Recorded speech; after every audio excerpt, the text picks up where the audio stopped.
selamat pagi, salam satu hati.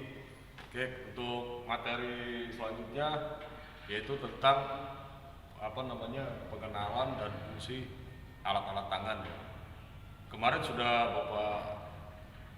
Bapak kasih tugas tuh untuk mencari apa aja sih yang termasuk dengan alat-alat tangan.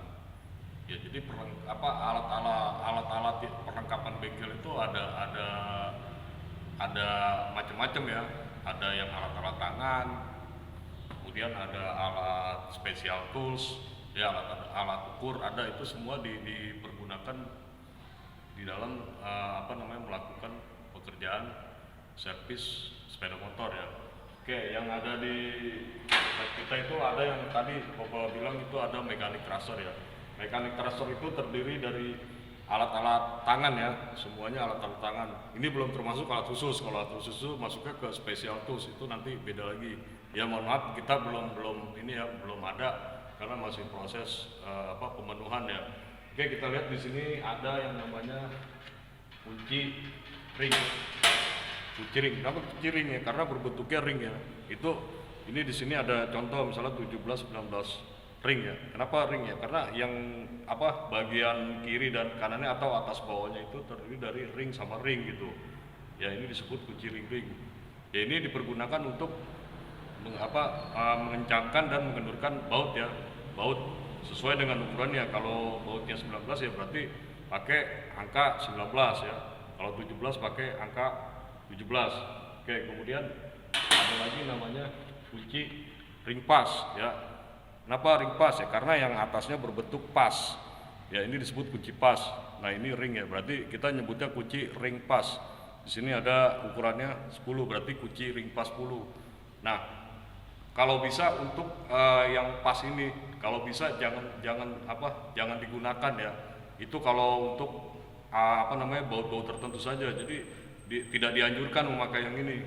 Kecuali memang baut itu susah dijangkau, jadi harus menggunakan ini. Tapi kalau memang mudah dijangkau, sebaiknya menggunakan kunci ring ya.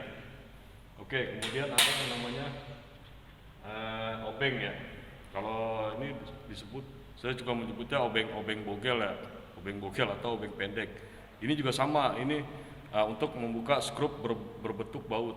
Kenapa dibikin bogel? Karena ada bagian-bagian tertentu di sepeda motor itu yang harus menggunakan berbentuk ini karena tidak terjangkau dengan posisinya tidak terjangkau dengan yang panjang gitu ya. Alat ini diciptakan karena memang ada sesuatu yang harus pakai ini gitu.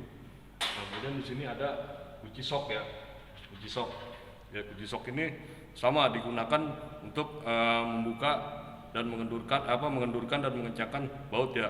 Tapi ada bagian-bagian baut tertentu karena biasanya kalau sok ini dia torsinya itu cukup kencang, jadi harus menggunakan kunci sok. Kalau dia pakai kunci ring itu tidak kuat ya torsinya, atau tenaga kalian itu tidak terjangkau gitu, sehingga harus menggunakan kunci sok. Kemudian ada lagi yang namanya kunci T ya, kunci T. Nah, kunci T itu kemarin sudah Bapak jelaskan, itu dia sama. Kunci T itu berfungsi untuk mengencangkan dan mengendurkan baut ya. Kenapa dibikin T gini? Karena untuk mencegah terjadinya kausan di bagian kepalanya baut ya. Contoh misalnya buat buka baut spiti gitu. Karena ini cukup praktis ya, cukup praktis untuk mempercepat kerja kita gitu. Kalau kita menggunakan kunci ring tadi ini itu cukup lama gitu, sehingga pekerjaan kita lebih lambat. Jadi sebaiknya menggunakan kunci T. Nah, kunci T ini bervariasi ya. Kalau di Honda itu diciptakan dari angka 8 sampai 17 ya. 8 semuanya berbentuk genap, tidak ada ganjil. Kalau di Honda itu karena buatan Jepang, jadi angkanya itu selalu genap ya. 8, 10, 12, 14, terakhir 17. Oke. Kemudian ada yang namanya bahwa kita tang ya. Tang itu di Honda itu ini disebut tangnya tang kombinasi ya. Tang kombinasi gitu. Nah, di Honda itu ada beberapa tang yang diciptakan ya. Kemudian ada lagi tang tang lancip atau tang, kalau saya nyebutnya tang buaya, tang lancip dah ya. Ada warnanya merah gitu. Nah, kemudian ada lagi namanya tang sirkip ya, atau kalau ini disebut tang internal. Kenapa tang internal? Karena apa namanya, cara kerjanya itu dia apa namanya, menyempit ya, untuk membuka biasanya kancing atau klip-klip ya di bagian sepeda motor. Itu menggunakan tang kombinasi seperti ini gitu. Nah, terus ada lagi satu lagi namanya tang sirklip juga sama, cuma dia eksternal karena dia cara kerjanya membuka ya. Kalau tadi menutup, kalau ini membuka.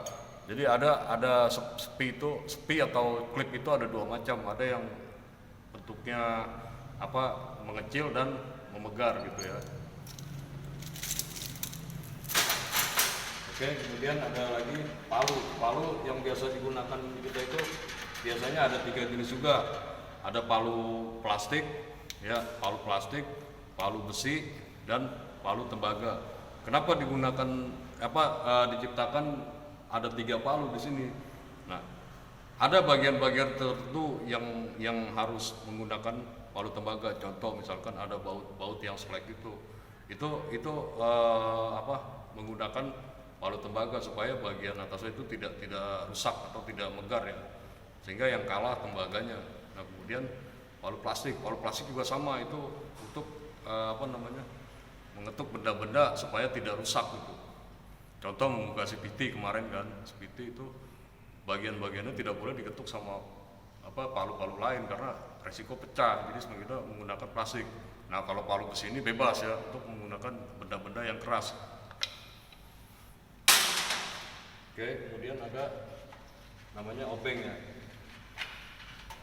Obeng itu ada 2, ada obeng kembang sama obeng min. Ya kita lihat aja, kita harus menyesuaikan. Kalau memang di bagian motor tersebut bagian obengnya obeng kembang, ya kita harus menggunakan obeng kembang. Nah, kemudian kalau memang bagian kepalanya besar, harus cari obeng yang kepalanya besar. Tapi kalau baut itu kecil, kita gunakan kecil.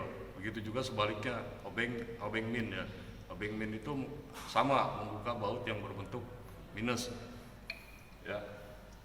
Ada lagi obeng kalau saya nyebutnya obeng setting ya. Itu obeng bagian palanya itu panjang.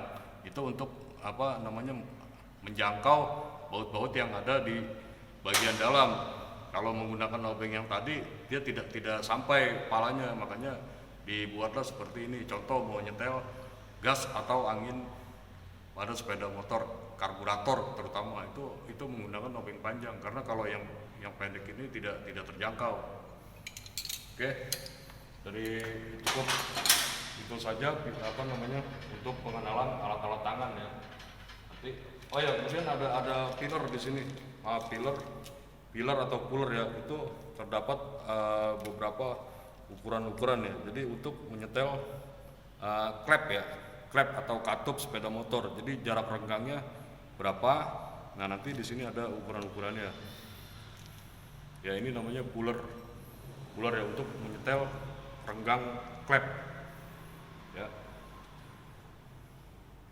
Oke, mungkin itu saja pengenalan alat-alat tangan ya yang biasa digunakan pada servis sepeda motor Honda. Dari saya itu aja. Selamat pagi, salam satu hati.